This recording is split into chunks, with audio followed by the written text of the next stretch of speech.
We're now live. Okay, Okay. thank you. Okay. Thank you. Perfect. Uh, So to all our kababayan here today, to our dear hosts led by Faye, and of course to our overall host also here in Los Angeles, Erlinda, uh, our dearest host, to everyone who's taken the time to be with us. And may I please make special mention of my beloved Manolito Ontiveros, my first cousin who's here from Orange County. And so nice to see again Ramon from just 3 decades ago when we were all still active in the non-governmental organization scene in the Philippines. Magandang hapon po sa inyong lahat. Magandang Uh, hapon. yes, I'm here with Rafi Albert, my chief of staff. So we'll have an even more energetic open forum after my initial brief sharing. And of course, let me greet all our kababayan. Isang maligayang araw ng kasarilan. Mar- Maraming salamat. Thank you for taking the time and making the effort to come here and for giving me an opportunity to personally share with you how our beloved Philippines is doing. So nice to meet you, Ma'am Rocio. Heard so much about you. Oh, thank Salamat po you. for Thank being you. here. Likewise, Mm. likewise. As some of you know, because we were here together in this very same room, uh, in this very same center just half a decade ago, you might have heard that I was again last year in June of 2023 here in the US, also to celebrate Independence Day with our kababayan. And to say that a lot has happened since then would be an understatement. The Philippines is still filled with suspense, tension, drama, perhaps a little too much of that. Just a month after my visit here in the US, the president delivered his State of the Nation address while also launching Bagong Pilipinas, a campaign rallying cry of his administration. Sounds familiar, no? Dati Yes. bagong... Lipunan. Yeah. O ngayon, bagong Pilipinas naman. Perhaps the rebranding was just a way to create a false image of progress. Or perhaps a way to cover up the Marcos Duterte animosity that was bubbling up to the surface. As is widely known, the president's victory was in large part due to former President Rodrigo Duterte. The president certainly rode the wave of Duterte's brand of fascism and populism, one that silenced democratic forces, one that ostracized those who dared criticize him, one that created a climate of fear, violence, and impunity across the country. Amid a backdrop of dynastic politics in the Philippines, the partnership of Marcos's solid north and Duterte's fortress Mindanao certainly seemed indestructible. They ran on the promise of unity. Again, another branding exercise that seemed to have worked in their favor. But as expected, these empty promises of unity and bagong Pilipinas were all for show, all a hollow facade. Indeed, no amount of branding can substitute for systems and institutions that truly level the playing field. No amount of branding can guarantee the end of economic inequality. No amount of branding can ensure that the wealth and progress of our country is shared by all and not only by a few. No amount of branding can cover up the stench of greed and hunger for power coming out of the Marcoses and Dutertes that has led to their current very open warfare. Even at the start of this presidency, there were already rumors going around about Vice President Sara Duterte being irked about failing to get the cabinet position for the Department of National Defense. Instead, the president gave her the Department of Education. Then came talk about the removal of VP Sara's confidential funds. These are funds that are not subject to audit, funds that are usually used for national security purposes. During the budget debates in Congress, I asked the Vice President herself about why the Office of the Vice President and the Department of Education would need confidential funds, why their proposed budgets Yeah. were much larger than those of our security agencies that have the actual mandate to protect our national security. By the end of the budget season in Congress, the Senate and the House both decided to reject the VP's half-billion peso proposed budget for confidential funds. Come November last year, talk about the International Criminal Court or the ICC being welcomed to the Philippines started coming to the fore. As you remember, former President Duterte withdrew our membership in the ICC, fearing his prosecution for the bloody war on drugs. While for the longest time, the current president had explicitly said that the Philippines will not rejoin the ICC, he suddenly changed his tune a tad, saying that his administration was studying the return of the Philippines as a member state of the ICC. A month after that statement of the president, the Solicitor General said that ICC investigators can enter the Philippines. The Dutertes had another bone to pick with the president. The cracks of the Marcos Duterte alliance were getting wider and wider. By the start of the new year, there was a sudden revival of the push for constitutional change. We in the Senate have stood united against charter change. And along with many of my colleagues, I've said again and again that changing the Constitution would not solve the age-old problems of injustice, corruption, red tape, inefficient bureaucracy, low living wages, and many, many more. The House of Representatives, however, felt differently. Some quarters saw the sudden push for Chacha as a move to establish House Speaker Martin Romualdez's power, him as Prime Minister and the President as President still. This, of course, did not sit well with the Dutertes.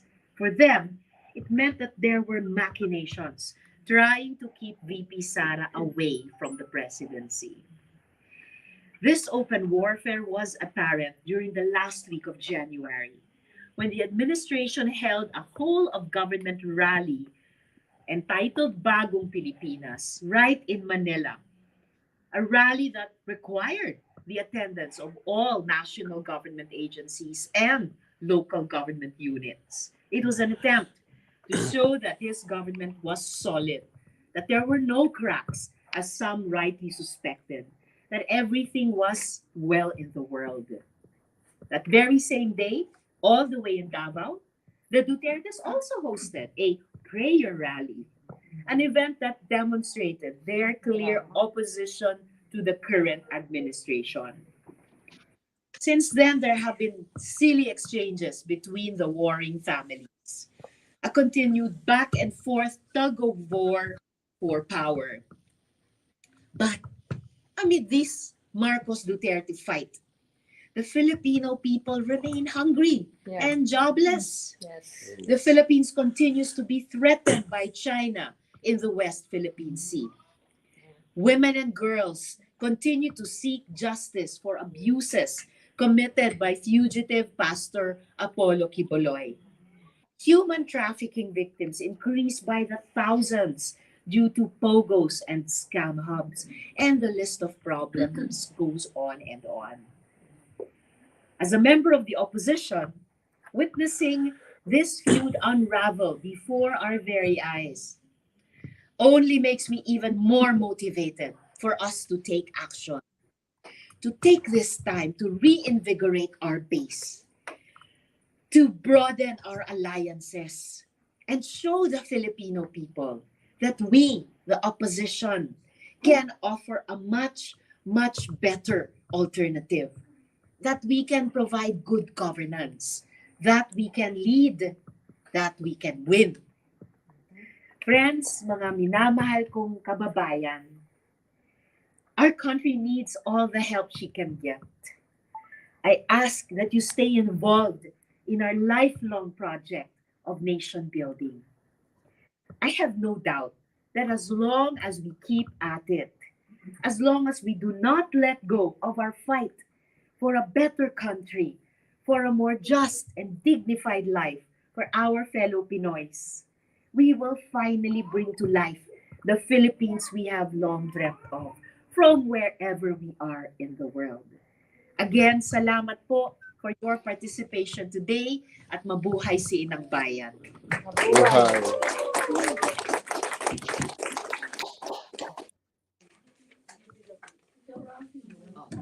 Rafi Albert, my chief of staff. Just with the, I just help send on the question and answer. Okay. Are there any questions? So, my first question, are you running for president? That's the most important question of the afternoon. The most important question for a while has to be our second question. But even now, I can tell you that for sure, and we intend someone will run again for president again in 2028. Right now, our focus is electing more opposition senators next year, the midterm elections, so that we can continue to get stronger. We've been preparing this for 2 years now, since right after the 2022 elections. And we have a few candidates committed to run next year. We'll be announcing them maybe within a couple of months until their filing of certificates of candidacy in October. After we win more opposition senators next year, we will continue preparing for the following 3 years for the general elections to contest the presidency, the vice presidency, the Senate, and down the line to the local governments. In that period, we will discuss again who will we run for these different positions. But for sure, 100% opposition will run again. And I will be very much a part of that process in this next half decade. So, mga kababayan, hihingin ko po ulit ang inyong tulong next year and in 2028. Yeah. I was going to ask, how can the Filipino community help? Can you clarify that, Yes. crystallize that, so that we have an idea on how we can participate? No, actually, ma'am, as I said yesterday in one forum or one event, that we Filipinos have this particular opportunity where one of the few countries was to dual citizenship. Yes. We can vote here and you can vote there. I mean, that's the one uniqueness of our as a Filipino. Second, next year, I've been in Malacanang Office of Political Affairs during Pinoy's time. Yeah. Midterm election is what we call Malacanang election because you need the resources. Yeah. All local government, mayor, governor, congressman, congresswoman, they will always play the admin game because resources, the function of police in our electoral system. The PNP is supposed to be peace and order and non-partisan, but they provide the coercive arm of the state to maneuver to favor who they support. So that's a very important power of Malacanang, Office of the President. That's why we know that we are underdog in 2025. Yeah. Anyway, the senator is always an underdog. When we ran in 2016, when we ran in 2022. In 2022, she alone Yeah.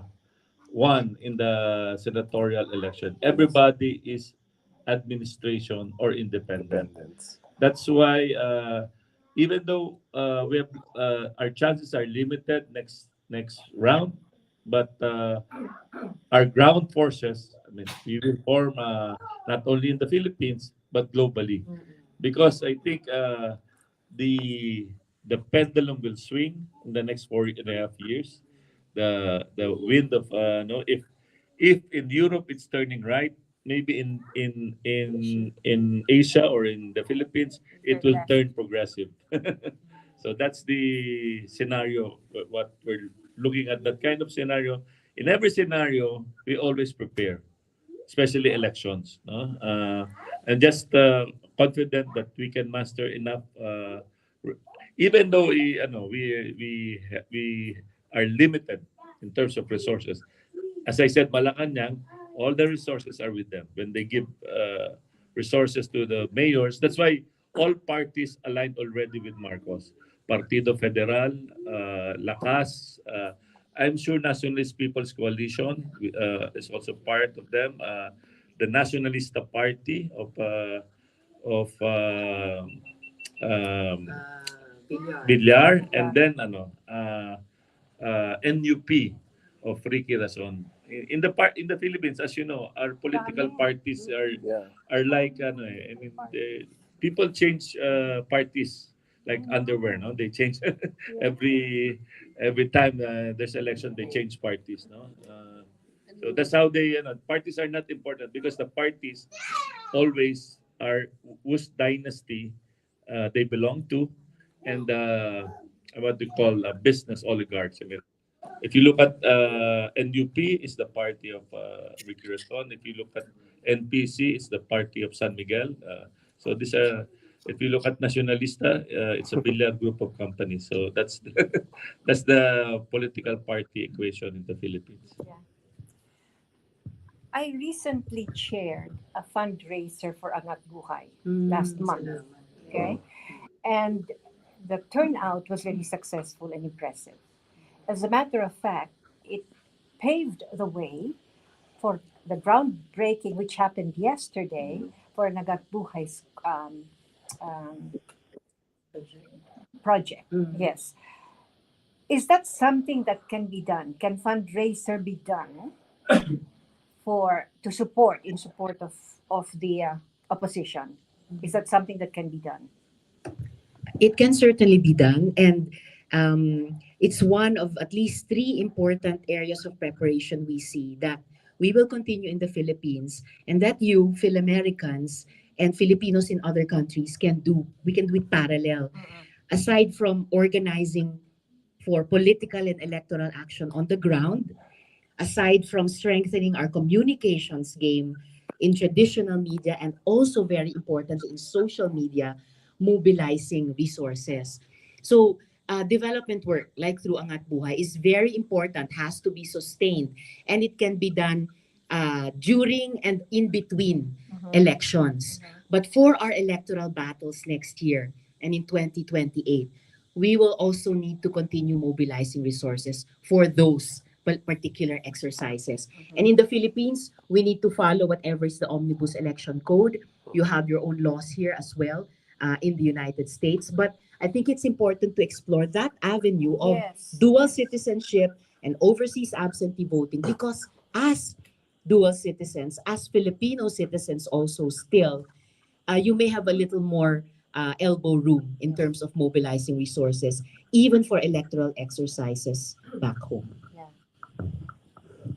Tsaka, my other thing is, you have, excuse me, you have your party.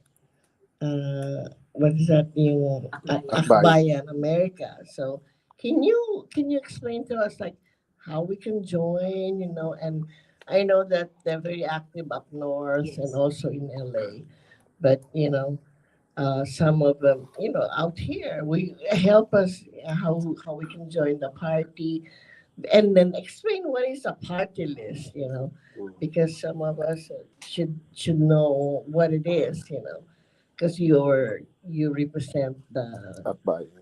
you know,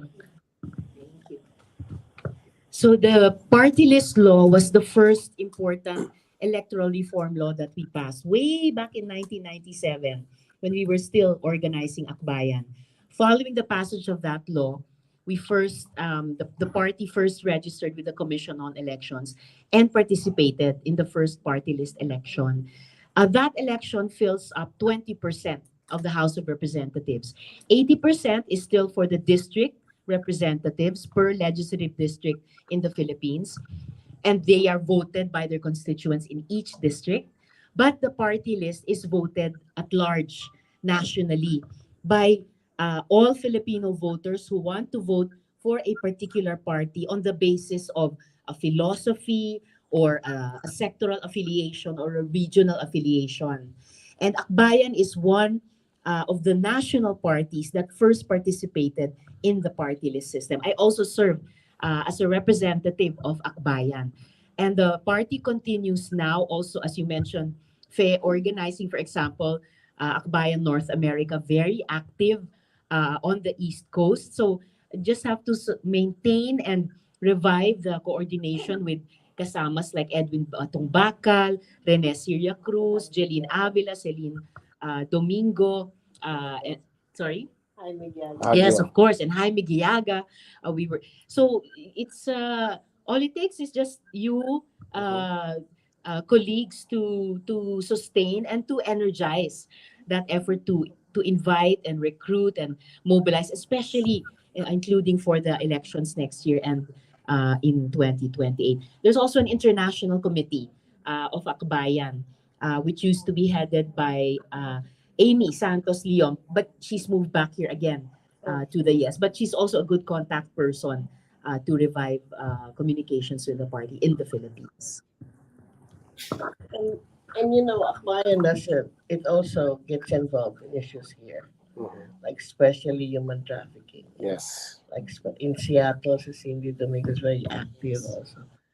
So my other question is regarding yung issue sa Gaza, there's a lot of, there's Filipino nurses. So anong ginagawa niyo to help out with the war going on in the Middle East?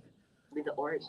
No, with the Awards, Middle sorry. East, because I know, syempre may mga, anti-Palestine, because there's a lot of Filipinos in the Middle East. So, are there cases that you have to help or? I've had the opportunity a few times in the past month because of uh, links or contact points between the Senate and say the Department of Foreign Affairs, just to also engage Secretary Manalo of the DFA in the Philippines. He's one of the members of the cabinet that I consider one of the few good men. And I've taken the opportunity, for example, whenever votes would be taken on UN resolutions, to ask either why was that the vote that we cast, for example, when our country did not support one of the early resolutions on an immediate ceasefire, or else to ask him how is the government going to vote on an upcoming resolution. And it was really a big relief and a source of pride when we did vote for one of the more recent resolutions for a humanitarian ceasefire. The first terrorist attack in Israel was widely unacceptable in the Philippines, but the concern has really been growing about the duration and the intensity and the human cost of the reaction so far.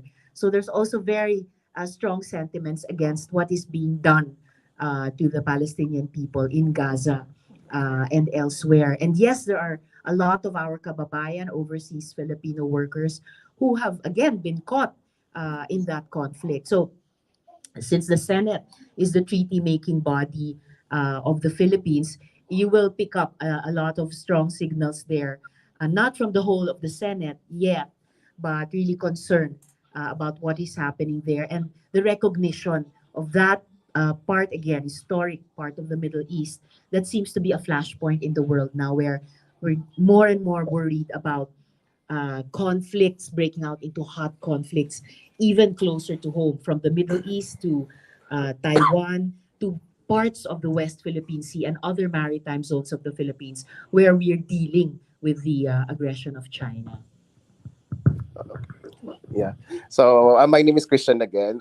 So this is a different question from last time. So you're a prominent on the divorce bill. So is it about time to have divorce in the Philippines? Good question. Yeah. It's definitely past about time to have divorce in the Philippines. We're Yeah. the last country in the world that Yes. doesn't give individuals and couples who need it a second chance at love, commitment, family life, Yeah. a second chance at life.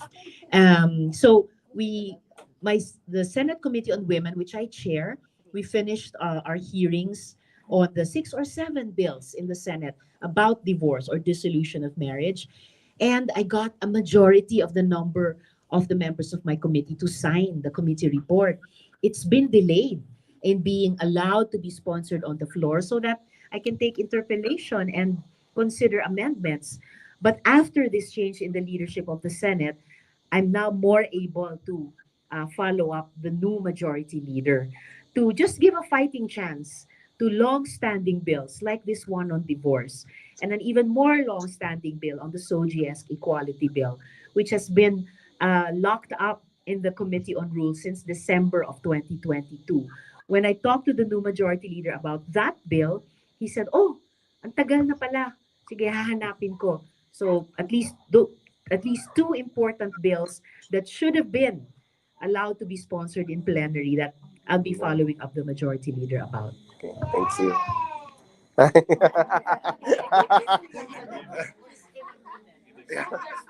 Wow.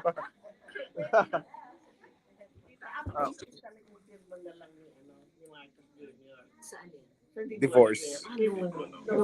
It's only the House of Representatives that has passed their version of the divorce bill on third and final reading. They've transmitted their version to the Senate. So now they and the citizens are simply awaiting Senate action. The most recent survey shows that a majority of Filipinos support the passage of a divorce bill. I think 53%. Mga kanomad, no? Malaki pong audience sa Carson eh. So hindi po tayo, baka hindi nila ma-entertain yung tanong natin. Nonetheless po, meron kami ni Sir Ronald Llamas na talk mamaya. Kung may tanong po kayo, itanong nyo rin doon, sasagutin namin po. Ha? Ateneo de Manila University, my alma mater, published a position paper that divorce is a public issue, not a religious issue. So, the signs of the times are all around us. The Senate simply has to catch up. Yeah. Yeah. At saka, kapag, if the misogynist husband is already, punching and the domestic violence is going on, what are you gonna do? Like my cousin, she was pushing for annulment, but it takes a long time when you have the divorce bill. Yeah, and it's expensive when you have the divorce bill. Some women we have to separate from the guys who are so misogynist, boxing their wives and their children. So, and go ahead, Gloria.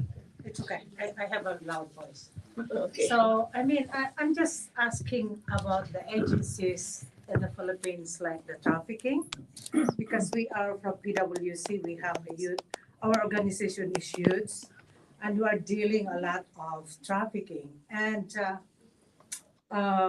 in our organization, we have a lot of trafficking from the Philippines.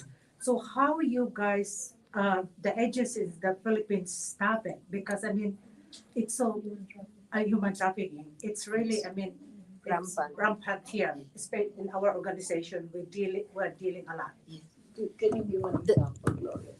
Give an example of it. So human trafficking is like some teachers back in the Philippines and some like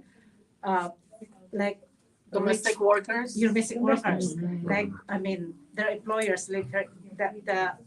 Like even Filipinos live here in the US.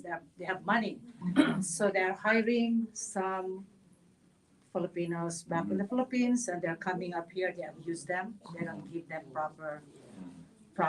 Yeah, we have Compensation, compensation. We have a lot in here. So I don't know how you guys. To add to that, we have several cases wherein they're offered good job and they come here, then only when they come here that they find out that their visa is tourist visa. And then these people collect their passports, so they don't have documents. Yes. And so they are therefore forced to work in households as domestic workers under the table. So they are already a subject to abuse. And we still have plenty of that. So I don't know what our government agencies, do we have an agency in the government that is supposed to be looking after cases like that, human trafficking? I know that we have POEA for workers for going abroad. And there are still discrepancies and there's still a lot of problems in there because we have a lot of workers that are being abused, that is being handled by POEA. But this time, I don't know how they're able to get out of the Philippines. We thought that they passed through POEA, but if they have tourist visa, so that means they don't pass through POEA. Yes. So is there an agency that's supposed to be handling human trafficking? Not only human trafficking, but even children's trafficking. And there are also a lot of teachers, nurses that are being, trafficked through this human trafficking thing. So we are very much concerned about that. This is an area with a lot of potential for partnerships between you here and we in the Philippines. There is an agency, it's an interagency council against trafficking. It's called IACAT for short. Over the past few years, we've been able to work more and more with them because my committee is a Senate Committee on Women, Children, Family Relations, and Gender Equality. And just to take off from the example you gave earlier, I can also answer your question by sharing with you the two examples of the investigations we've been most intensively involved in the past few years.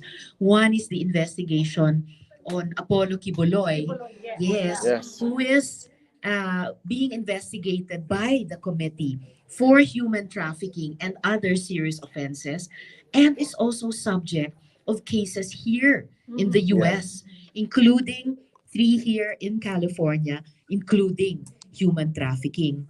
And the other is our investigation on the POGOS, the Philippine Offshore Gaming Operators. O mga kanomad, meron pong discussion mamaya, no? Monday, 11 o'clock sa oras po ng Pilipinas with Sir Ronald Llamas. Tension. So similar to what our kabaro, our kababayan, fellow Pinay experienced here in the US. In our case, it was a Taiwanese woman recruited from Taiwan, supposedly to work as an interpreter. When she got here, her mainland Chinese bosses took her passport, would not give it back. They forced her to work in a pogo. Oh my God. And she was sexually harassed, almost suicidal, rescued by 2 Filipino security guards who put her in touch with 2 Filipino women who brought her to my office. And then we continued investigating POGOs for the Pastilla scam, the corruption, the bribing scheme through our Bureau of Immigration, so that carrying tourist visas, Chinese POGO employees could come into the country in numbers by paying the bribe wrapped up in white paper. That's why they called it pastillas. Pastillas. It was like our pastillas candy. Yes. And when it's a dessert, it's a sweet. And while in country, those Chinese POGO employees also became involved in various crimes or abuses against our women and children. And the latest incarnation of our POGO investigation was about these human trafficking and crypto scamming hubs. Also, apparently, the sites of money laundering and now also possible espionage. So that's why the intense investigation into the Mayor Alice Guo in Bamban Town in Tarlac Province. And there, after that, while we've been here on this trip to the US, there's been a new raid of a POGO hub in Porac Town in Pampanga Province. And probably when we get back and I continue the investigation, then probably the human trafficking angle will also emerge. So there's a lot of problems and dimensions of human trafficking, not just Filipinos outbound, but also other nationalities inbound to be located and abused in the Philippines, in the raids and then the ocular inspections after in Pasay, in Bamban, later on in Porac, prior to Pasay pala in Clark. There victim survivors of trafficking would include other nationalities, Malaysians, Vietnamese, Chinese as well, that Taiwanese woman, and various. So it's an inbound and outbound, regional, and apparently global problem. And it hasn't spared the United States, as you say. So Yeah. it's something we can explore a partnership among Filipinos in the Philippines, Philams here in the US, that route of trafficking between our two countries. Wow. Another fear actually among Filipinos when I discuss this with other Filipino organizations, another fear is human harvesting. There's a lot of What does that mean? does it mean? There's a lot of kidnapping happening, kidnapping of children, kidnapping of especially if they see that you are good, you're healthy. Okay. You're healthy, not seniors because they don't get so much from the Here in seniors. California, They're getting the seniors. seniors for their organs. Oh my Yeah, God. but I think that this human harvesting is they're looking into the younger ones. The younger ones because they're more healthy. What, Yeah. like prostitute? No, they get them, and what I know is that the kids are they're being fed properly and being medically checked. Then when the time comes, if there is they need some, like for example, your blood type or DNA goes with another person in need. Then that's the time that just like a butcher, they harvest you. They harvest your eyes, skin. That's what I'm saying, your organs. Everything, all organs, and being sold.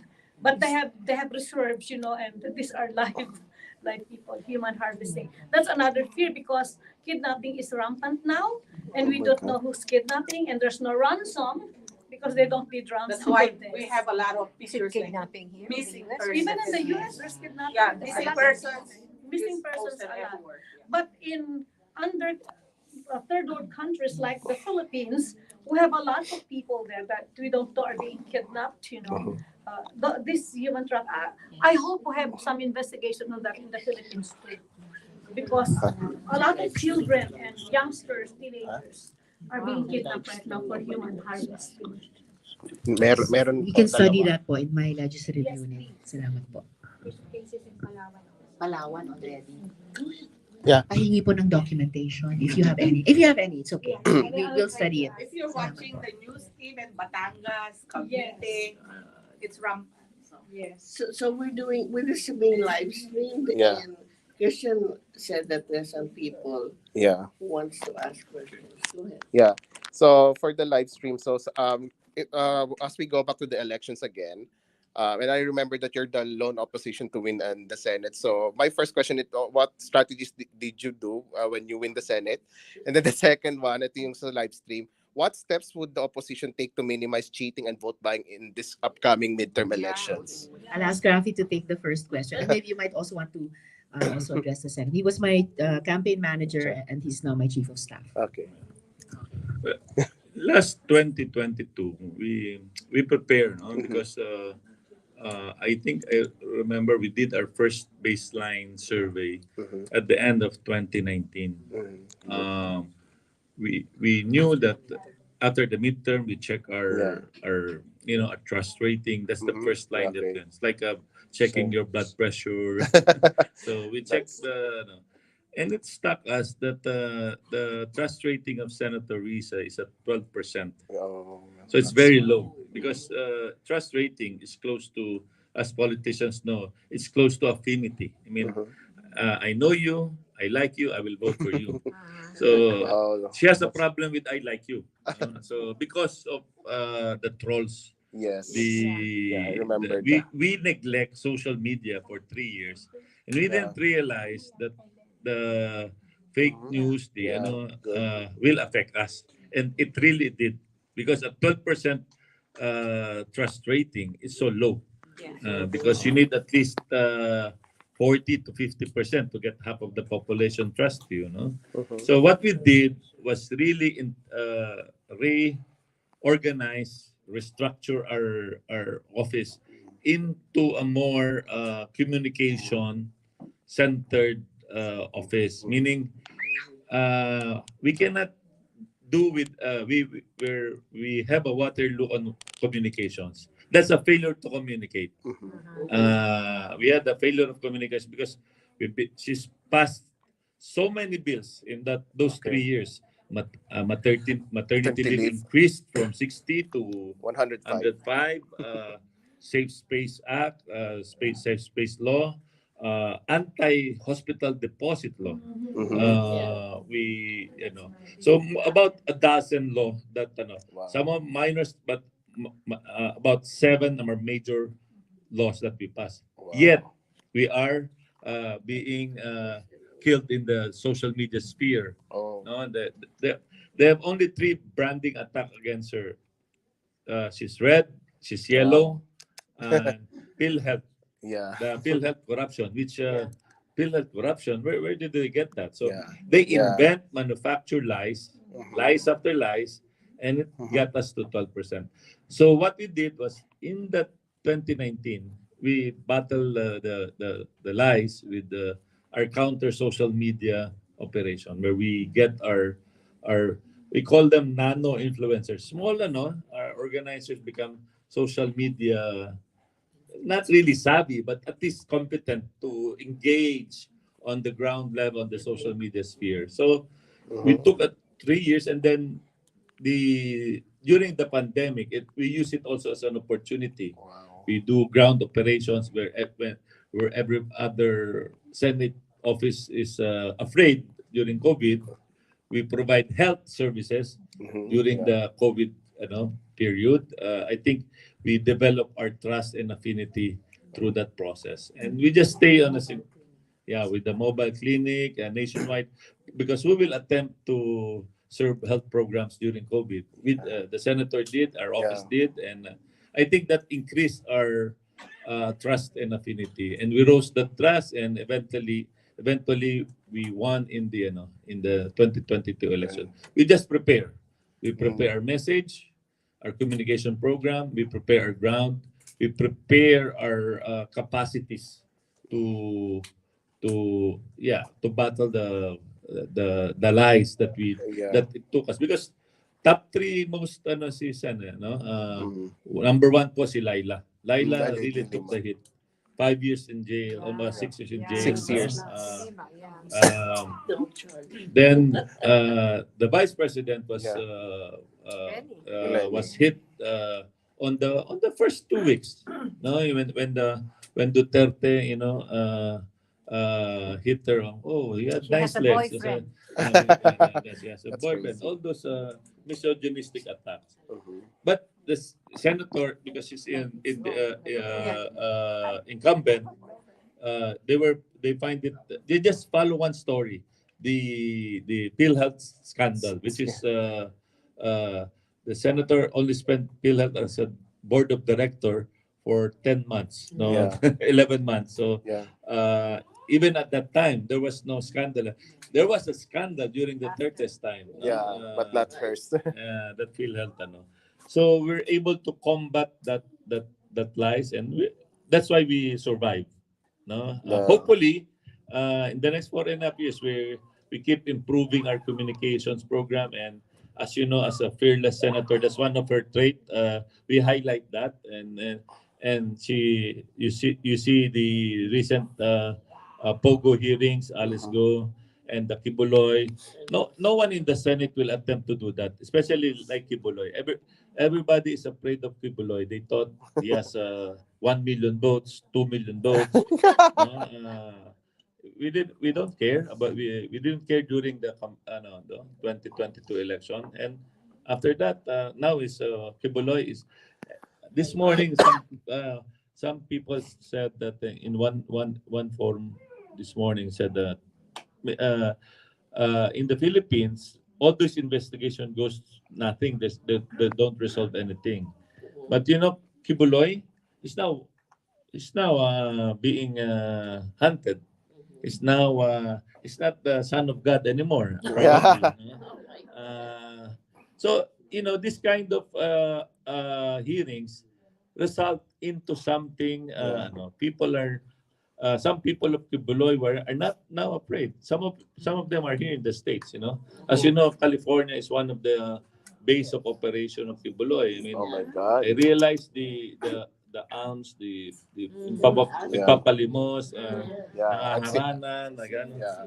And you give dollars. Yeah. And, I've seen they those. were able to build a mansion in Calabasas and one in, Yeah. I think, Helicopters. Yeah. yeah, and jets, no? And one Calabasas and one in I forget this California. Van Nuys. Van Yeah. Nuys. I've seen that. Close where I live. Van Nuys. At least, and the operation still continues. They perfect. Imagine. I didn't know that it's global. That they have in the U.S. They have in the South America.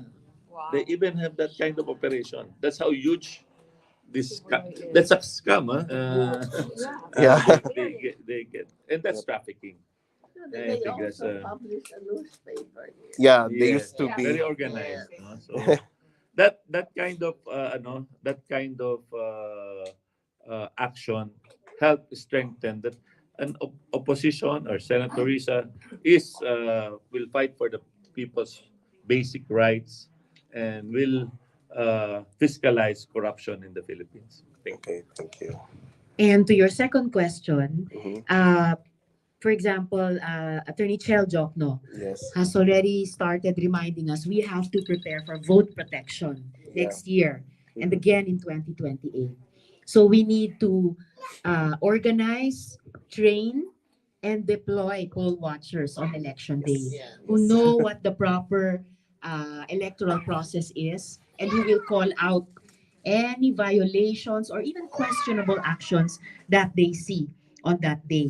So that if and when we need to question anything about the process or even outcome of the elections next year and in 2028, everything's on record, everything's documented, and it's already been brought to the attention of the Commission on Elections. So, for another chat question, so in connection to Attorney Shell Joker, because I think he's one of the three possible opposition candidates, according to former Senator and Attorney Laila De Lima. So, do you have any list of like possible candidates? We're not yet announcing their names, but surely there are people from the opposition who will fight next year. The original dream 2 years ago was a full slate of 12, but so far in the last 2 years of preparation, a few have committed. I'm hoping a few more. Maybe we Yeah. can get by October, which is the filing of certificates of candidacy. But 4 months. regardless of the absolute number who will fight, the important thing is that opposition will fight for the Senate next year. Mhm. And with the people we can win next year, we will build a stronger minority in the Senate. And together, we will be even more useful to strengthen the opposition outside the Senate in the whole country. We'll continue doing that. We also just did a ground conference, and it was wonderful. Just when I went into the room and saw the political officers from Luzon, Visayas, Mindanao, I thought, okay, we have an army on the ground. Thank you. Here's the question. My father was the first seaman from my little barrio. And I know you, Baklan. And I know, yes. And I know you backed the Magna Carta of Seafarers. And I'm almost embarrassed to say this, but I sponsor scholars for people who want to be seamen. And my thing with them is that don't get married first, don't get anybody pregnant. You finish first and you work and then you help your parents and then you can get married. But where is that now? Where is that Magna Carta of the Seafarers? Thank She you has so much. scholars. Sorry? She has scholars. Oh, okay, naku, mabuhay kayo. And we are Kasimanwa. My lolo is know. from Tangalan. I know you know Ariel Garcia. You stayed at his place. Ah, He's a very good friend of mine. We are, Manolito, no? The Garcias, we are related in the Miraflores clan. So we're, not just Kasimanwa, parientes man. And his house is right next to our property. Ibahay, right? Yeah, no, Ah, Katangalan. Tangalan din. Oh, ayan, ayan. So So we're three cousins here in this room. yeah. He said to say hello. I saw Hi, you. hello, man. Salamat, Gid. So the Magna Carta of Seafarers, it's actually one of my priority legislative agenda. I'm one of the authors. I work very closely with the chair and sponsor, Senator Rafi Tulfo, on the bill. We went twice because in between Malacanang pulled it back and sent it back to us. We went through an intensive bicameral conference committee process with the House contingent. And finally, we have a bill that I hope this time the president will either sign or allow to lapse into law and certainly not veto.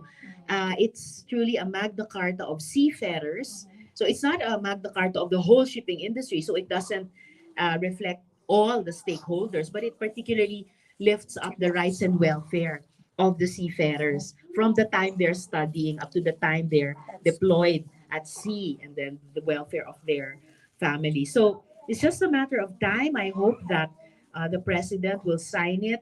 He can announce it in his State of the Nation address. For all I care, it will be a true win for the mga marino ng Pilipinas. Yeah, because in my little barrio, for some reason, we have so many seamen. So much, and because my father was the first seaman from that little barrio. It's really a small, tiny spot in Aklan. And I put up a little, I guess you call it a cenotaph. And I got something from the Bible that says, for those who go out to sea and stuff. So it's an homage to them. So that's why it's a very, very close to my heart. And luckily, my father was able to come back and stuff. And I hope some of our seafarers also. Some of them really have a hard life too and stuff. I mean, they earn their keep, then their money. So any kind of Magna Carta that would help make their lives a little bit better would probably be better. Not only for them, but for the families that they leave behind. So thank you. Thank you so much. She claims to be apolitical, but during Lenny's campaign, she put up a big sign. T-shirts. T-shirts, and she was like really actively campaigning. Paulit palihog Anytime you're in Aklan, see you there. See you there. Yeah, I don't know. Huh? Somebody in the back should be asking. Yeah. I don't know. Do you want any questions, Jim? I could He's ask. a councilman. Okay. He's a councilman. First of all, thank you for taking your time, your time in America to come to Carson. We appreciate you being here, Senator. So, if the Duterte clan and the Marcos clan are feuding, how can the opposition take advantage of that? Yeah. But it seems they draw from the same type of voters. I don't know. I only read in the paper, you hear the news, so I'm not in touch with what's happening on the ground like you are. But I'm very curious as to what the opposition's. Not your strategy, of course, because people always ask me my strategy. I say, well, I have my strategy. We'll see. But what are the chances of the opposition taking advantage of that? I'll ask Rafi to next share with you at least the broad strokes of our strategy, or at least the space in which we will craft and implement our strategy. But I did want to. There may be some Duterte or Marcos people. Well, in opposition, we're open and legal. So what we can share, I'll ask Rafi to share with you. But I was just struck by what you said about the type of voters. For me, this was an important lesson for us. Not winning our president 2 years ago, there was a lot, and part of Duterte's project was dividing and further setting us against each other among Filipinos, even online. And part of our learnings about communication and organizing on the ground is we need to reach out beyond our base. 16 million is not few. That's big. So Yeah. we are consolidating it. We will mobilize again. Yes. But we were not enough. We need to reach out beyond our base and even into parts of those bases, even into parts of those what we would say before, those types of voters, because, and the surveys will show, top of mind, closest to heart of Filipinos is really the economic issues. So the poverty, the joblessness, the Mhm. even the corruption, inflation. We never used to talk about inflation. It was so esoteric. Now Filipinos talk about inflation. Um, these are things that all Filipinos, whoever we voted for as president, say aray about. It's a cause, it's a source of suffering. So if we can touch base again with each other, broaden our base of experience and pain and concern, to build, and rebuild unities, then we can bring more numbers into the opposition or into a broader alliance that's opposition plus plus. So Rafi, what can you share with them about our broad stroke strategies? Broad. No, maybe the description of why and how Duterte and Marcos won the 2022 election. As the speech of the senator, the Yeah. combination of solid North and Fortress Fortress. Mindanao, that's a huge base geographically. Demographically, the majority of our voters are what you call the D voters, the working people, were in the minimum wage. Majority of our voters, working poor. In your party, Also. Yes, yes. But organized labor in the Philippines less than 2%. Very, because of the medieval medieval labor laws that we have, no, that we're trying to fight every time, how we restructure that labor laws, no? I think their base is the masses. Because who would ever thought a gangster like Duterte can win the presidency? I mean, he was 1% May of 2015. Yeah. He was 1%. Lenny was 1% Yeah. May of 2015, and they both won. One, the other one, using a populist methodology in terms of speech communication.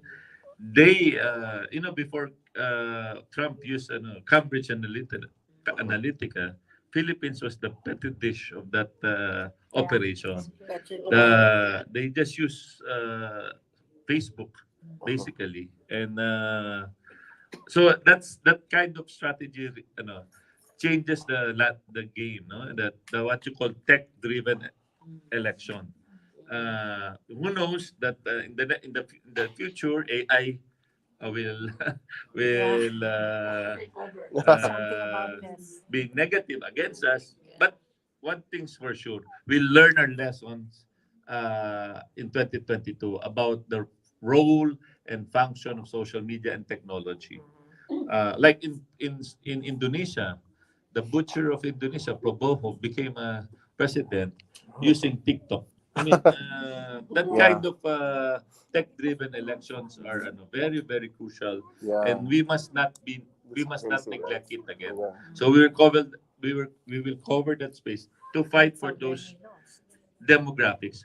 The opportunity for the opposition is, at least now, the North and the South are already broken.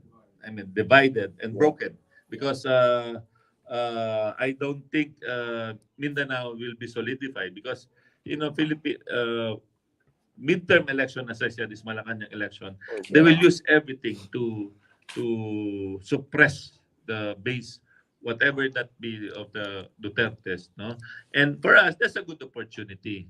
Our only lacking a problem is players, the candidates.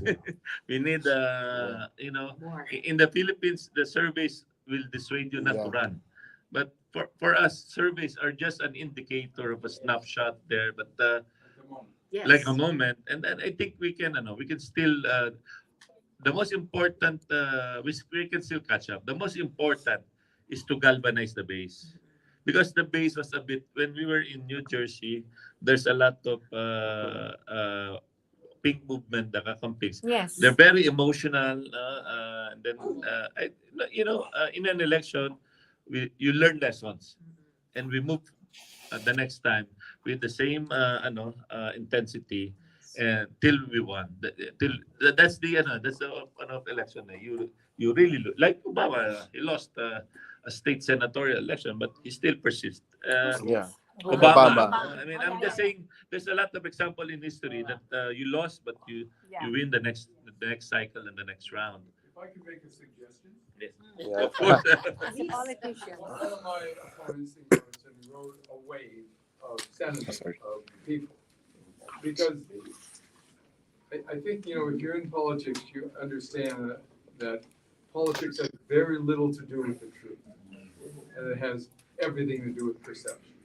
Yes. And the perception becomes reality for the voters.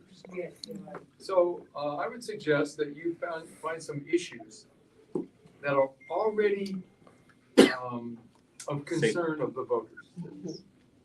They may not be something you initiated or you created, but you joined that wave. It's like surfing. The wave's already there. Either you're going to get on it or you're not going to get on it. So it does seem that elected officials in the Philippines often are popular because of name recognition. Yes. Maybe they were on television or they were entertainer.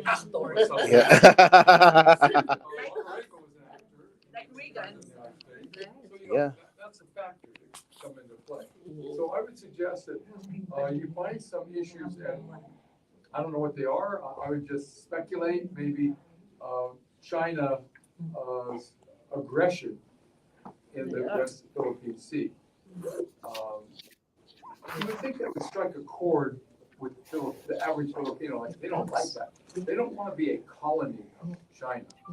So if there could be latching on to something the people already are in favor of or opposed to, and then your party takes up the banner of that movement that already exists, then you're a populist and you'll get lots of votes. So it's a suggestion. Very good suggestion, Mayor. Appreciate it. And you're right. The West Philippine Sea is, surveys show, possibly the single most unifying issue among Filipinos right now, because we don't want to be bullied in our own backyard. Duterte did nothing to Yeah. defend the Philippines against China. He He actually facilitated Yes. their aggression. Yes. exactly. I couldn't believe it, but he did it. During his presidential campaign, he promised to jet ski the Yes. West Yes. Philippine Sea and plant the Philippine flag. But instead, what did he do? He came to a gentleman's agreement to allow the BRP Sierra Madre Philippine Navy ship on Ayungin Shoal to deteriorate into the wave. And if we were to allow that, that would just pave the way for China to illegally occupy that part of Philippine territory as well. After promising to jet ski there, what did Duterte do? He declared open season on POGOS in the Philippines with his colleagues. And now we're facing all the problems from Michael Yang down to Mayor Alice Let's Go. go. So yes, thank you, and I thank you. The image of the wave is very compelling for us, because also we talk about the pendulum, right? Yeah. And Rafi just mentioned it. It's swinging back, and like the wave, when you surf it, when the pendulum swings back, we have to be prepared Right. to ride it and to push it further on its trajectory and with even more momentum. Yeah, sure. So regarding the POGOS, can you give us an update? What's going on with Mayor Alice Go? Will there be more hearings? Yes, when we get back, I'll schedule a briefing of the Anti-Money Laundering Council about the illegal revenue flows. and apparently not just within the Pogo Hub in Bamban Town of Mayor Alice Guo, but possibly those interlocking directorates between officers in the Pogo Hub in Bamban Town and officers in the Pogo Hub in Porac Town. We'll also do a hearing. Following that briefing, we'll do a hearing on the Porac Pogo Hub. And hopefully, sometime sooner than later down the road, we can finally terminate this investigation of Pogos after 4 years. Wow. Yes, that it has really morphed into more and more related issues and crimes under the cover of Pogo, and now with the additional possible angle of espionage. So we'll come up with a very substantive committee report with our findings and recommendations. And of course, top of the recommendations is just to ban Pogos now. I've also called on the President and the National Security Council to take a position on Pogos as a national security issue. And if they see the wisdom of it, which more and more of us see, to just call it closed season on Pogos in the Philippines. Speaking of candidates that are lining up, Yes. I'm just curious. What's going on with Mar Rojas? Oh. Right? Yeah. Oo. Well, You're right. sana nga si Mar, he's seems to be very happy now. I'm so happy for him in his family life, cute kids. Yeah. And with Corina. Maybe, who knows? People are beginning to think, who knows, maybe that it's not Mar who will again run. Some people are wondering, might it be the son, Paolo, who seems to have a nice, common touch. And he seems to be he's very attractive. He seems to be a nice young man. He's intelligent. So I don't know about Mar. I never count him out. I supported him when he ran for president before. He ran campaigns Thank you. Yeah. So, but he doesn't seem to be Active. running next year. Yeah, Of course, interested I could be anymore. wrong. Philippine politics are always Yeah. surprising. Okay. Go ahead, Lynette. You have some? No. Go ahead, Jim. Okay, I have another question. It's kind of a question suggestion. Something the Philippine Workers Center brought up several minutes ago about passports being confiscated by employers.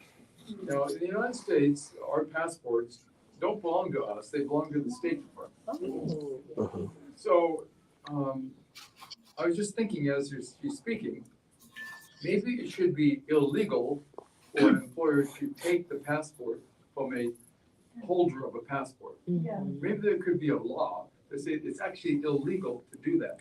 And the United States could also pass a law to say it's illegal to take a person's passport. If you're not the holder of the passport, if you're not the one it's issued to, you're not allowed to possess it. That might be a tool that the good forces can use to help stop the traffic and the abuse of overseas workers. It's an idea. Maybe you could present it in the Senate. Something to think about. Yes. Thank you. I'll ask my legislative unit to study it also. It may, in fact, become part of the committee report in terms of recommendations, in terms of either amendments to existing or passage of new laws. Thank you. And it may also create a way that you can ride on, especially that the care industry is going global. We know that the care industry is not only in America, but it's going global. And we know that healthcare workers and domestic workers all over the world are actually rising up. And so in the Philippines, we know that we have a lot of domestic workers that are not given the proper attention. But if we can organize them, because there's a lot of them, it could create a wave also. And I think that they will be very thankful if we can have a law, if you were able to have that Magna Carta for the seafarers, why not have a Magna Carta for the caregivers? Caregivers, domestic Very workers, good. Yeah. healthcare workers in the Philippines, Yeah. they should be given attention to. Yeah. Because without them, a lot of people cannot go out to work if nobody are, if you don't have helpers. I'm sure that you have helpers in your household. A lot of people in the Philippines have helpers in the household. Now, who's protecting for them? Actually, that's a sector of the working people that the labor movement in the Philippines, figured out how to organize. Because beyond the traditional organizations we're familiar with, parties, unions, how do we organize working people in the new world of work? Or in the case of domestic labor, it's an old world of work. So labor has been able to organize domestic workers, home-based workers in different localities. And it was this emerging part of the labor movement that was behind the passage of meron na kasambahay law. So meron po. Of course, always the proof of the pudding is in the implementation, so oversight. But there is a law providing a minimum wage for domestic workers and providing that by law, employers must provide, must take care of the income tax, the SSS, PhilHealth, and Pag-ibig. So the minimum wage and the social protections. Maybe Rafi, you'd like to on the amendment to the passport law. Actually, we have different legal system as in terms of especially on immigration. I think what we can do as in the Philippines, the trafficking is more. Their agency will regulate that. DMW. It's a Department of Migrant Workers. They're in the very young agency in the Philippines, just 2 years. POEA is under DMW, and every embassy or consul we have what you call labat before. I don't know what labor attaché they call now. Migrant officers, migrant workers officers, welfare officers, MWO. That's What about OFW? Is it in existence? Yes, yes, Okay, yes. under DMW. There's an agency now in the Philippines, DMW. It's a newly created agency, and it regulates the overseas Filipino workers.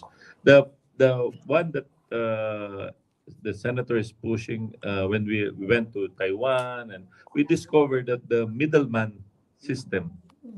The middleman is the one facilitates. They gave higher fees, agencies, and we have a study group created, no, that how to have a policy response on the middleman.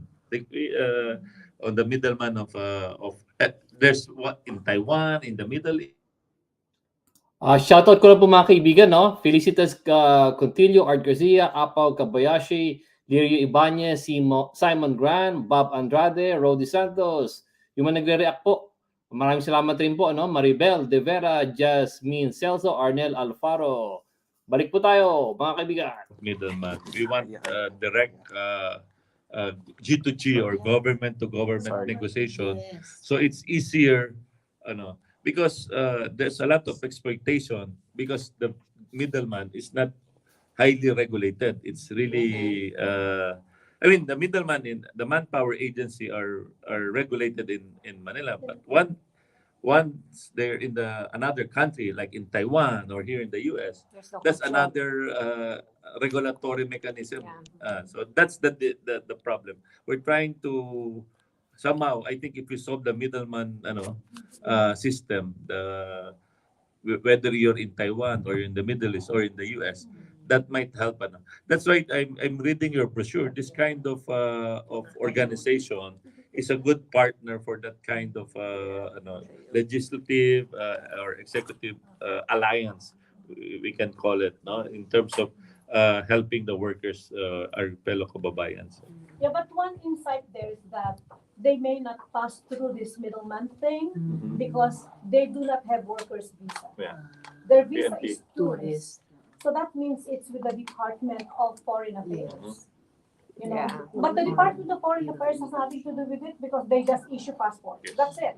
Yes. So it's a matter of getting the tourist visas, and of course, these people do not even know that their visa is tourist. They just were flown. They were brought to the airport. They fly, and then when they arrive wherever, not The only in passports are America, confiscated. but wherever, some people, you have the people there who are taking them, and then bringing them to, say, a hotel or wherever they should stay and live, and collect their passport. Then when they live in there, they are now distributed as domestic workers or for sexual trafficking, human trafficking, and others.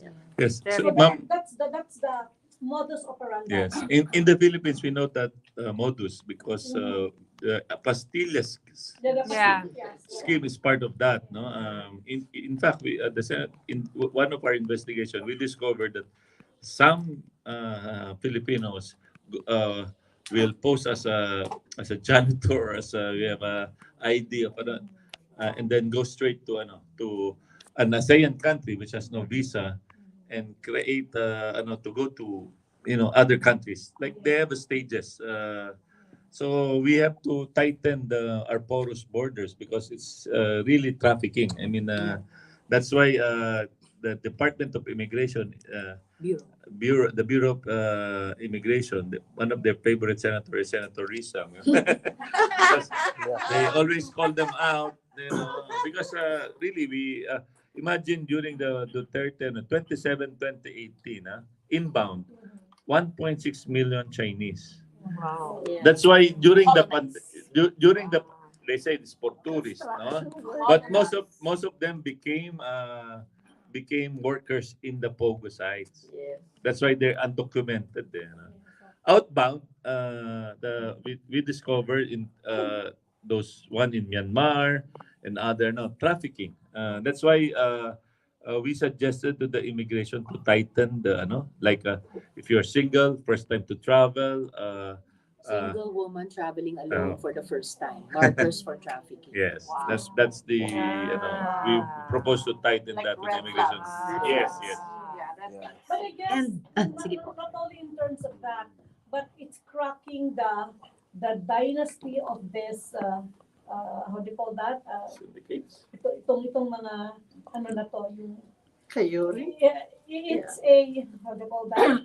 I forgot the word. But talagang ano sindikato? The syndicate. Yeah. Actually, it's a matter of really looking at who really are the people behind this, the syndicate, and cracking the syndicate. I truly salute, Miss Risa Hontiveros, especially with the red about the FOGO. I really salute you because as a public official, and you're going into like that is quite dangerous, you know. And she is brave enough to do that. I really salute you for that. Maraming salamat po.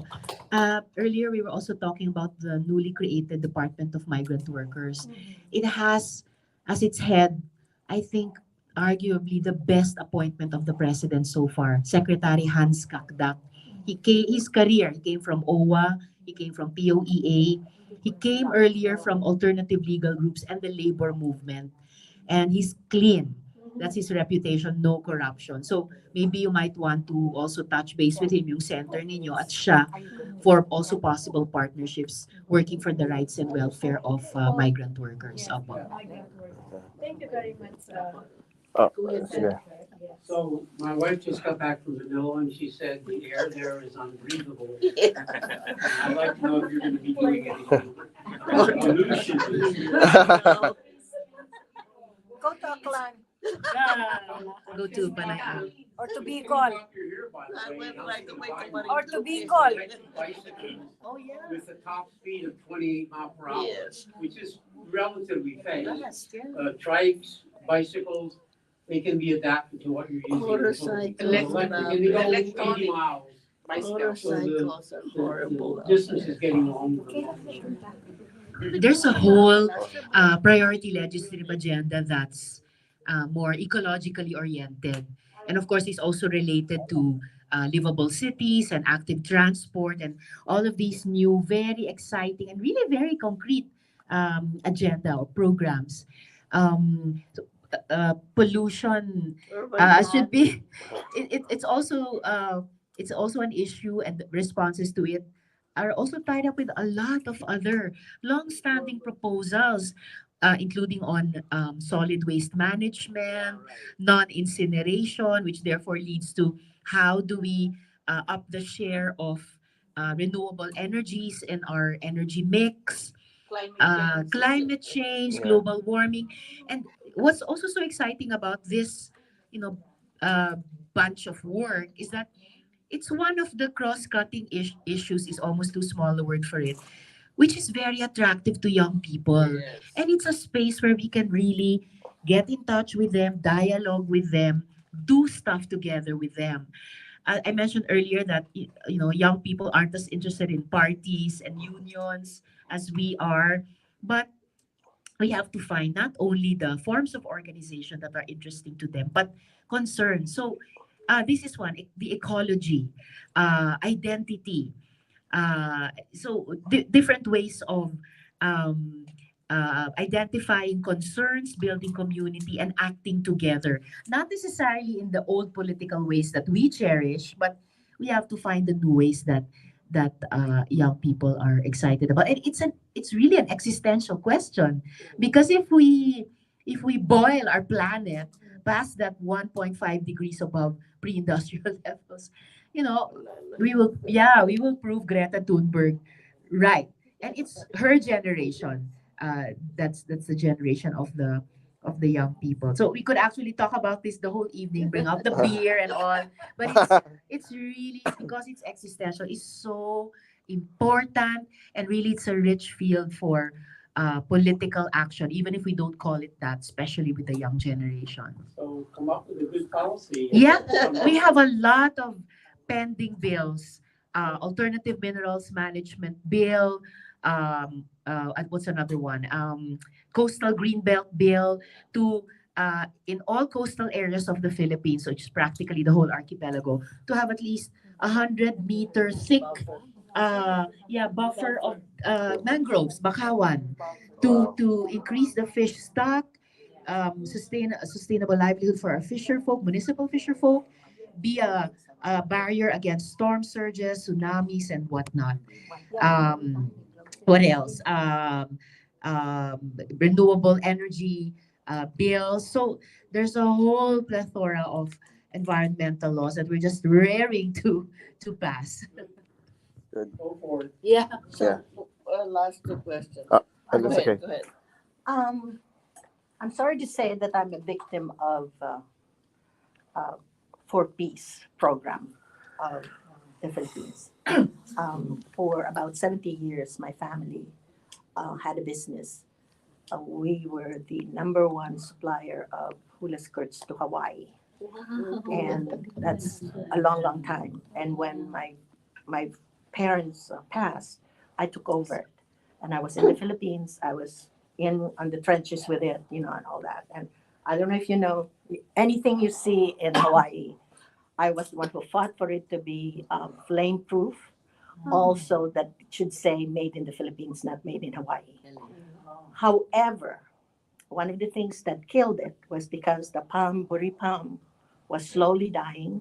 The government did not protect us. No matter how much my property or whatever, it could not consist it. However, I thought I would start a program wherein I could teach these people to make this, because it's additional income for them. Even if you have for peace, it's additional income for them. What's there to do in Bayang, Bayang in Akan and stuff. And so I did little seminars wherein I was teaching them how to do it and stuff. I had to learn it myself because I was here in the States for the longest time. But if you go there on a Wednesday, nobody's there because they're all shopping in Kalibo because they got their four-piece money. And slowly in 2015, I had to close it because even if the orders were still coming fast and strong, I could not. Nobody wanted to learn it. The old people no longer want to do it. They want to just wait for Wednesdays. I think that's when they get it for their money. Everybody wanted to be either domestic worker in Italy or somewhere, but they'd rather do that than be anywhere. And I don't know if you know India Legaspi from Aklan, but she's the number one proponent of the piña industry as well. So we were comparing notes, and I said, "You're lucky because you still have your business." She went from 250 workers of piña cloth to 12 as of last month and stuff. So I think the underlying thing is, the indolence of Filipinos from a long time ago. I know it's a good program. Maybe I'm not very, I'm not cognizant enough to know what that is. All I know is they're not there on Wednesdays and stuff, and nobody wanted to continue it. It broke my heart, and I think my father and mother turned in their graves when I had to finally see the last truck leave for copies, and it was our last shipment, and it was really heartbreaking. And all those people who lost jobs, there was no way I could help them out, and I could not sustain it because I would never be able to keep the orders, and I would just lose face, and you cannot lose face. No. So, is there anything, even with the pina, now that the pina industry is, it's just become a UNESCO recently, so maybe hopefully somebody can help out the pina industry. I mean, Aklan is famous for ati-atihan, pinya, Boracay, and now Risa Hontiveros. Oh my gosh, I am so sorry about your heartbreak Yeah, it about is that. heartbreaking. But it's precisely projects, programs, enterprises like yours that should be supported, maybe not by just one government department, but a partnership among them. The way you described it, Department of Agriculture should have come in to support the sustainable planting of the buri, and they should have been. Yeah, go I ahead. actually met him at the council. You were there with me. Yeah. And I had a small conversation with him. Well, The former or the current? He was Duterte. So Duterte. who was Yeah, the former. He just came in. They were just elected, and he Yeah. was just new, and he was making the rounds and stuff. And I said, "What are you going to do about the Buri disappearance in all this stuff? Even like the Bakawan and all this stuff, they're just disappearing. Not just for my business, but also for labor and for it was dollar producing, and we just took that out, just totally Very took that out. successful. And he says, well, we're looking into that, and we're looking at the swamps and all this other stuff. And I actually went to his office. He never met with me, and so I had to come back to the States because my husband is here. Oh, him, right. So I was unable to follow it up, and by that time, then I lost the Sayang. business and It was stuff. very Oh, progressive. sayang talaga. Oo. DA should have been partnered by the Department of Trade and Industry for the production side of things, the Exactly. manufacturing, the value adding Yeah. side of things.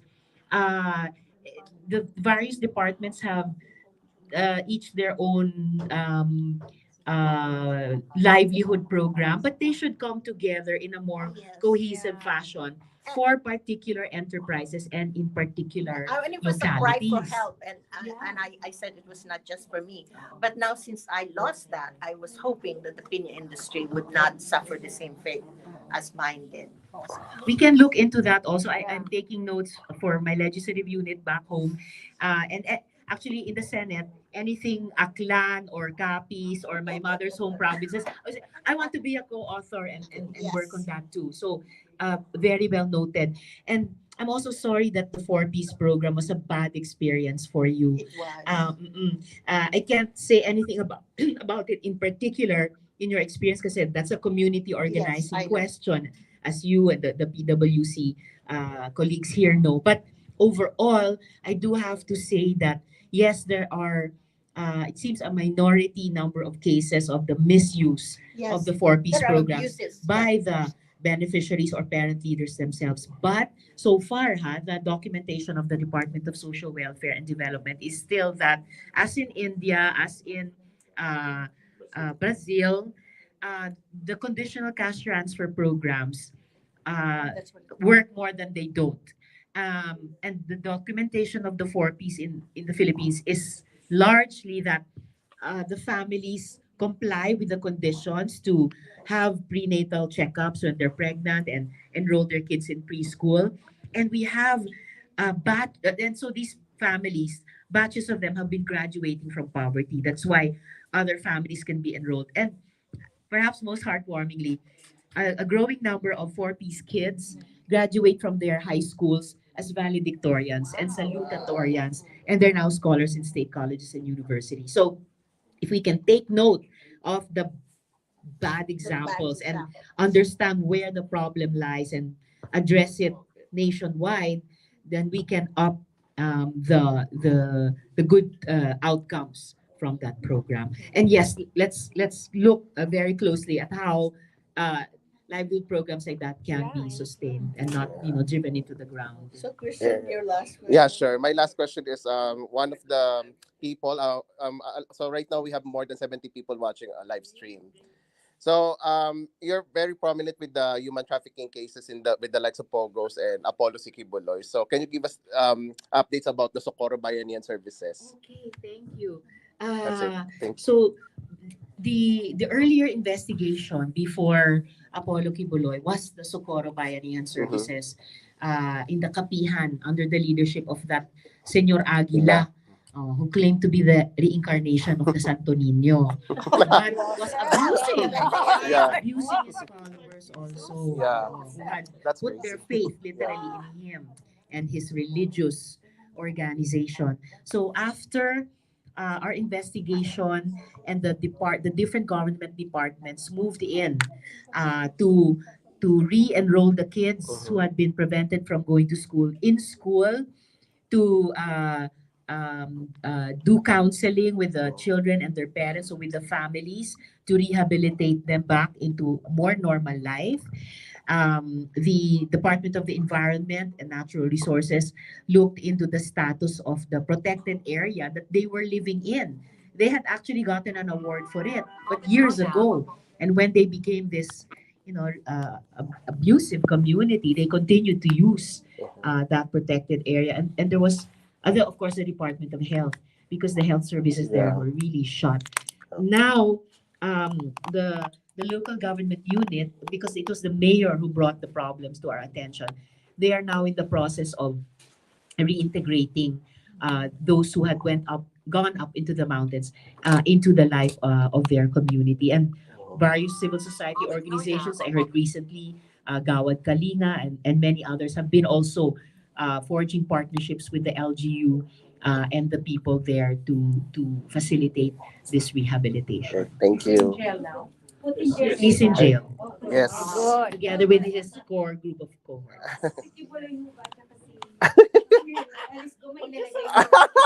Si Kibuloy, hinahabol namin 3 warrants sa kanya sa Pilipinas at may 4 na charges dito sa US.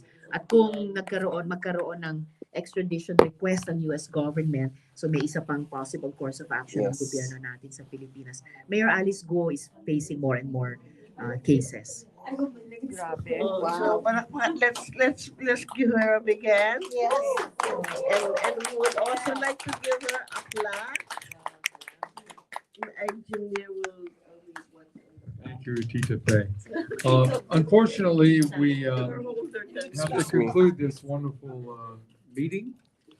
And we want to, again, thank you for taking your time to come here and honor us with your presence and your wisdom and your knowledge.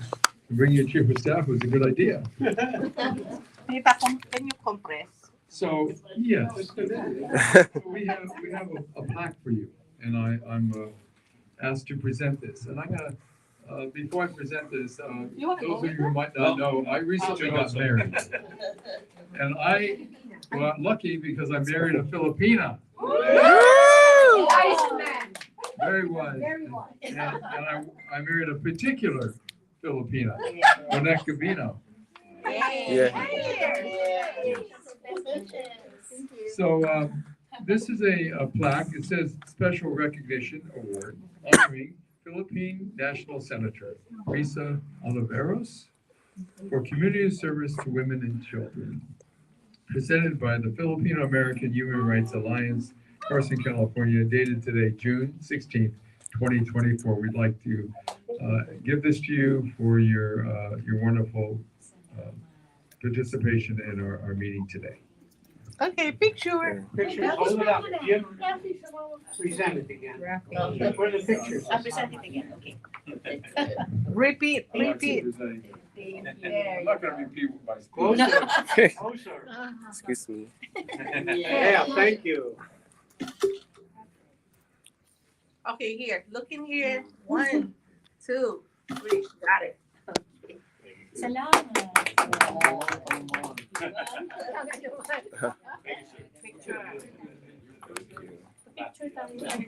Everybody wants to take picture in the front. Okay, dalawa na. PWC first. Madali lang. Sabihin ko.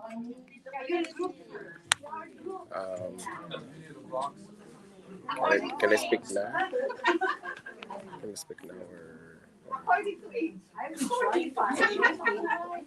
Anybody who wants to be in the picture, this is your opportunity. Come forward.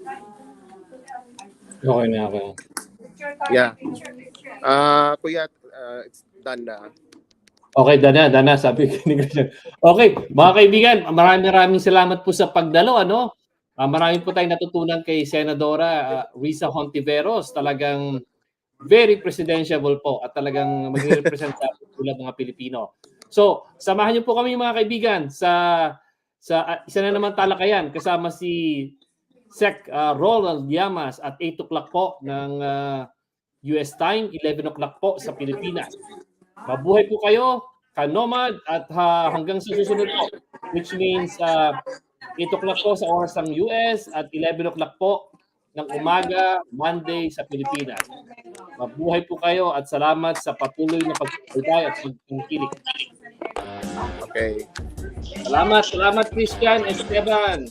Oy, From Los salamat. Angeles. Yeah. Thank you. Salamat. Oy, thank you ha for Oo. effort natin.